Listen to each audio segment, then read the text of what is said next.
Good afternoon বন্ধুরা, তোমরা সবাই কেমন আছো? আশা করি সবাই খুব ভালো আছো, আর আমিও খুব ভালো। তো দেখো, 1টা বেজে গেছে, আমার রান্না আজকে হয়নি।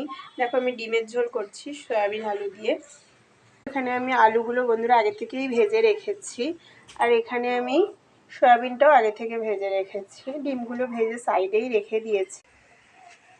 আর আগে থেকেই আমি কড়াইতে জিরা তেজপাতা ফোড়ন দিয়ে পেঁয়াজটা একটুখানি নেড়ে নিয়ে আগে থেকেই আমি মশলাটা করে রেখেছিলাম। এর মধ্যে আছে জিরা, আদা, রসুন, লঙ্কা আর একটা ছোটো টমেটো বেটে রেখেছি।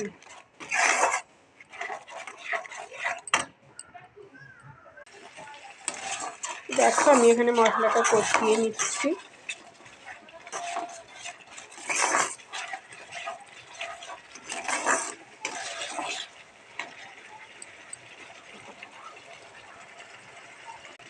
দেখো, মশলাটা আমাদের কষানো হয়ে গেছে, মশলা থেকে তেলও ছেড়ে দিয়েছে।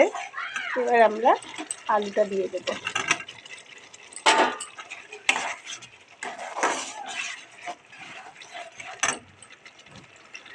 সয়াবিন আর ডিমও আমি একসাথেই দিয়ে দিলাম।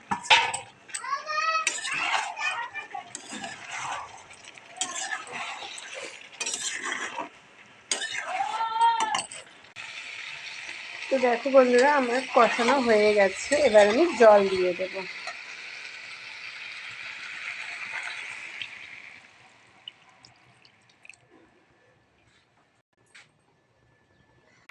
দেখো বন্ধুরা, আমার সয়াবিনের তরকারিটা হয়ে গেছে, এবার আমি গরম মশলা দেব, দিয়ে নামিয়ে দেব। দেখো বন্ধুরা, আমার হয়ে গেছে সয়াবিন দিয়ে ডিম দিয়ে আলু দিয়ে ঝোল। আর এখানে দেখো আমি কি করেছি, আগে থেকে আমি পাট শাকটা ভেজে রেখেছিলাম রসুন ফোড়ন আর শুকনো লঙ্কা দিয়ে।